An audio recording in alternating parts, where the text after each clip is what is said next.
அஸ்ஸலாமு அலைக்கும். இன்றைக்கி நான் வந்து கருவாடு தொக்கு தாங்க செய்ய போகிறேன். அந்த கருவாடு தொக்கு எப்படி செய்யுதுன்னு பார்க்கலாம். அதுக்கு தேவையான பொருட்கள், நான் சின்ன வெங்காயம் வந்து ஒரு 10 சின்ன வெங்காயம் எடுத்திருக்கேன். ஒரு 1/4 கப்பு கெட்டியான தேங்காய் பால் எடுத்திருக்கேன். தேங்காய் பால் இல்லைன்னா நைஸாக, தேங்காய் பால் இல்லைன்னா நைஸாக அரைச்சி விட்டுக்கோங்க.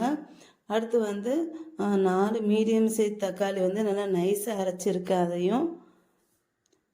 அடுத்து வந்து கருவேப்பிலை. அடுத்து வந்து ஒரு 3 வந்து கருவாடு, துண்டு கருவாடு. நான் வந்து மஞ்சப்பாறை கருவாடு வந்து போட்டிருக்கேன். அதோடைய முள்ளும் சேர்த்துருக்கேன். 3 துண்டு, ஒரு 2 முள் வந்து சேர்த்துருக்கேன். இப்போ நான் ஒரு பாத்திரம் வச்சுருக்கேன். இதில் வந்து ஒரு 3 ஸ்பூன் எண்ணெய் ஊற்றிருக்கிறேன். எண்ணெய் ஊற்றிட்டு இதில் வந்து நான் ஃபஸ்ட்டு வந்து கருவாடை வந்து பொரித்து எடுத்துக்கிறேன். இதில் வந்து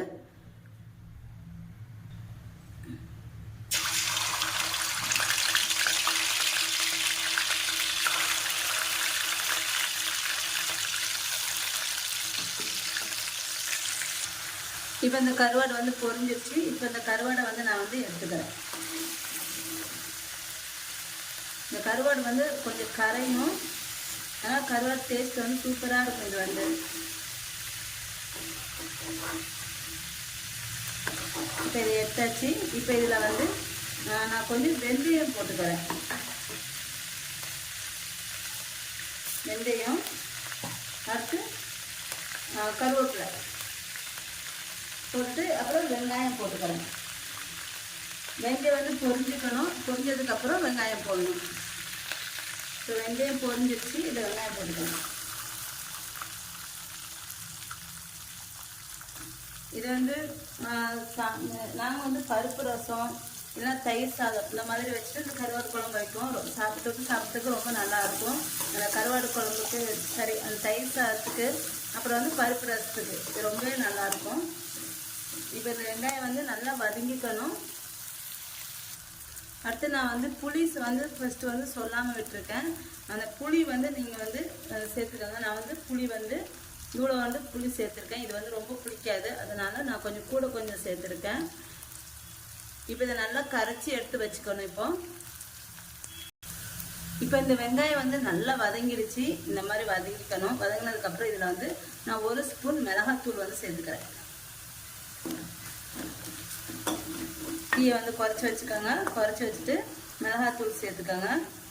சேர்த்துட்டு லைட்டாக வதக்கி விட்டுட்டு இப்போ இதில் வந்து நான் வந்து தக்காளி அரைச்சி வச்சுருக்கோம்னா அதை வந்து ஊற்றிக்கிறேன்.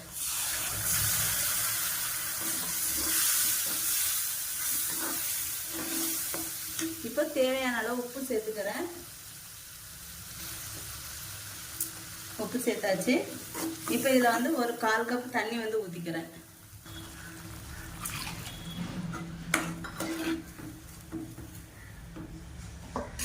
இப்போ இது நல்லா பச்சை வாசனை போக கொதிக்கணும். இது வந்து இப்போ இதில் நான் வந்து சீரகத்தூள் வந்து ஒரு 1 ஸ்பூன் சேர்த்துக்கிறேன்.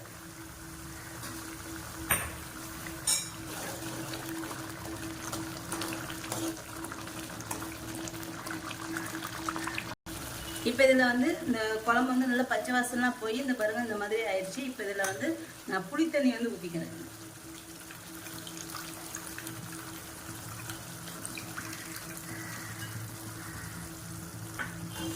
தக்காளி வந்து சின்ன சின்னதாக கட் பண்ணி கூட வேக வைக்கலாம். எனக்கு வந்து லேட் ஆகிடுச்சதுனால நான் வந்து அரைச்சி வந்து சேர்த்துக்கிறேன். அரைச்சி சேர்த்தா நல்லா கிரேவியாக நல்லா இருக்கும் டேஸ்ட்டு வந்து. நான் அதனால் முக்கால்வாசி வந்து நான் வந்து அரைச்சி தான் நான் வந்து சேர்க்குவேன்.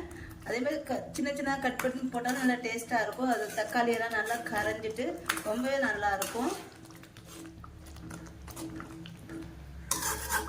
இதனால் இது கொதிக்கட்டு திரும்ப. இப்போ இதில் வந்து நான் வந்து தேங்காய் பால் வந்து சேர்த்துக்கிறேன்.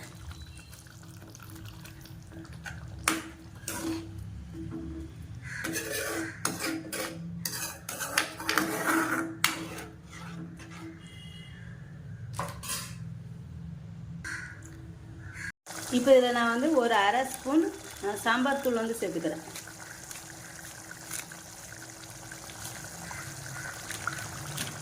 கடைசியாக நான் வந்து இதில் கருவாடு வந்து சேர்த்துக்கிறேன். இது கருவாடு போட்டதுக்கப்புறம் ஒரு நிமிஷத்தை விட கொஞ்சம் கம்மியாட்டு கொதிச்சதுக்கப்புறம் குழம்ப வந்து இறக்கிடணும். அவ்வளோதாங்க, குழம்பு வந்து ரெடி ஆயிடுச்சு. கடைசியில் கொஞ்சமாக மல்லித்தலை தூவி நான் வந்து இறக்கிடுறேன். கருவாட்டு குழம்பு வந்து ரெடி ஆயிடுச்சு. என்னோட இந்த வீடியோ உங்களுக்கு பிடிச்சிருந்தா லைக் அண்ட் கமெண்ட் ஷேர் பண்ணிக்கோங்க. என்னோட சேனலை மறக்காமல் சப்ஸ்கிரைப் பண்ணிக்கோங்க.